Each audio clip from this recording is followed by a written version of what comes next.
Oh no, I know I can do a Hagrid. Okay, anyways, here we go. Hi guys, I'm Jessica. This is Brittany. And today we will be talking about The Incredibles, which is a 2004 Pixar movie. All right. Much like in Captain America: Civil War, a group of superheroes finds that they often leave a wake of destruction in the midst of their heroism. Mr. Incredible, his wife Elastigirl, Frozone, and other supers are becoming more and more frequently targeted by lawsuits and political angst, and eventually hang up their capes for civilian life, entering into sort of a superhero relocation program, complete with a handler, to receive amnesty for any previous infractions. The retirement and civilian acclimation process affects them each differently. Some of them adjust really well to domestic life, raising super kids and teaching them to politely hide their powers. But Mr. Incredible was frustrated at human messiness and mused about settling down into family life before this happened. But then he found that monotony and company policy was equally as frustrating. So he begins listening to police voice scanners under the guise of men's bowling night with Frozone, and he takes a sort of vigilante approach for a while. He ends up losing his 9 to 5, and he receives a mysterious job offer, which would require putting back on the cape. He knows his wife would never agree to get back into that lifestyle, so he secretly takes the job and just keeps going on business trips. He has a rejuvenated life, happiness, energy, all of it built on deception, which can never last. And eventually, the dangers of the lifestyle catch up with him in the form of an old admirer turned nemesis, and it soon becomes a family affair. Okay, so what may actually surprise you is that despite my cartoon character and my shirt right now, I've never actually seen this movie before. I liked it, the emblem, so I picked it. The aesthetic was great. It came out in 2004. I was in high school and I was way too cool for the movies that my elementary school aged brother was watching. So there's like a whole early 2000s group of Disney stuff that I just missed because of how cool I was. I believe it. I bet you were real cool. I was so cool. So I had seen this movie like 1,000 times. I actually had only seen it a couple times myself growing up, but my kids became very obsessed with this movie and the sequel to it. So I've seen it 1,000 times because of that. And I was excited to watch it. I already knew that I liked it, so I was excited to watch it. My husband is Mr. Incredible. When I watched this movie and Robert Parr's like character, like his personality is 100% my husband's personality. And when he's like ranting about them coming up with new ways to celebrate mediocrity, I'm like, that is such a Chris thing to say.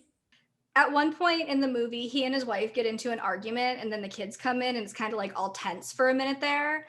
And he like completely diffuses the situation and everything. So if that's what you have going on for a husband right now, that's awesome and good for Chris, because I was really impressed by his parenting skills when I watched that part.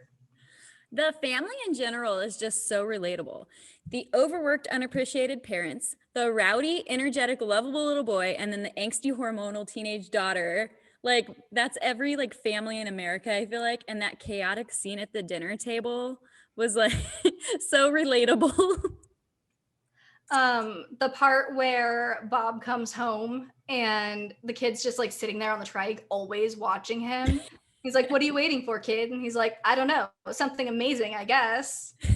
Like, I wish I had that in my arsenal when people ask me what I want. Frozone is also a super cool character. And the "where is my super suit" scene, that's like super iconic and popular, when she's all, "I'm your wife, I'm the greatest good you ever gonna get." I like die every time. I know, I liked her. I think she was just off screen unless I was distracted, or she was just she's not shown. But I liked her anyway. Though the attempted suicide at the beginning of the movie was morbid and unexpected. It just really surprised me in like a kids movie to have that plot line even.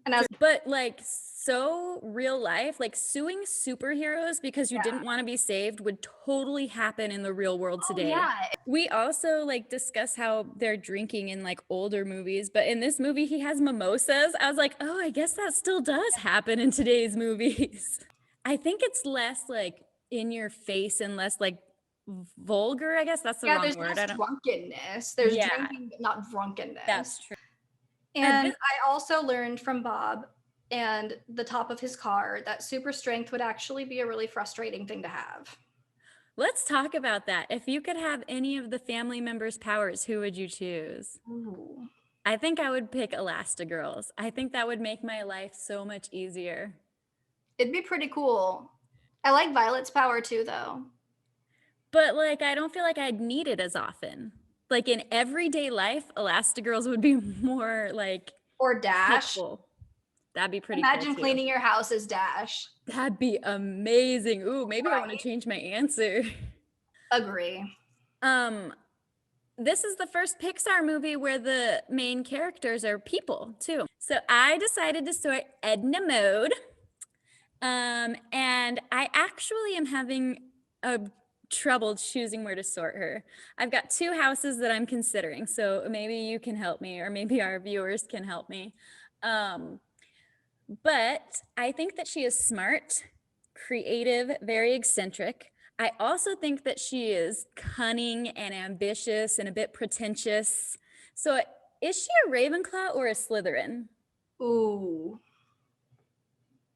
I was 100% Ravenclaw until you kept going.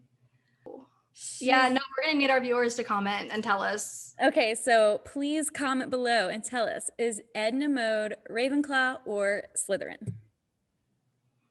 Awesome. And I went really easy with this one. I didn't choose anything nearly as difficult. Due to his impulsivity and athleticism, Dash is a Gryffindor. The morals that we can take away from this story is that human messiness sucks, whether you're a hero or an insurance salesman or anything in between.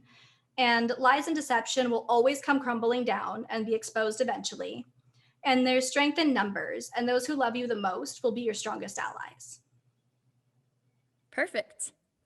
As far as public reception goes, this movie has a 97% approval rating on Rotten Tomatoes. It was the second highest grossing animated film in 2004 behind Shrek 2. And so, Oh, really? yeah, I've only seen the first one and I'm not like the biggest fan of it. I've only seen the first 2, but I like them. I just haven't seen the rest. All right, as you were saying. This movie won an Academy Award for Best Animated Feature, beating Shrek 2. So, and it was Pixar's first film to win multiple Oscars.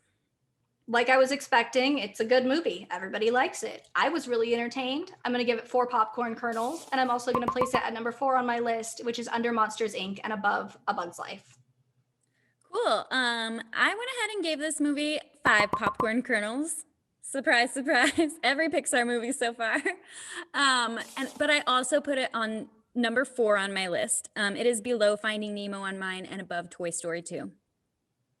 All right, awesome. Well, I'm looking forward to next time. We're going to be discussing Cars. So stay fresh, cheese bags. Stay fresh, cheese bags. Do you hear that? Nice coat. British accent. Sitting there driving. What?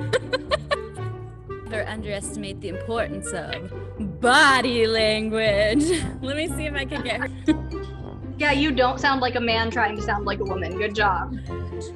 Harry Potter.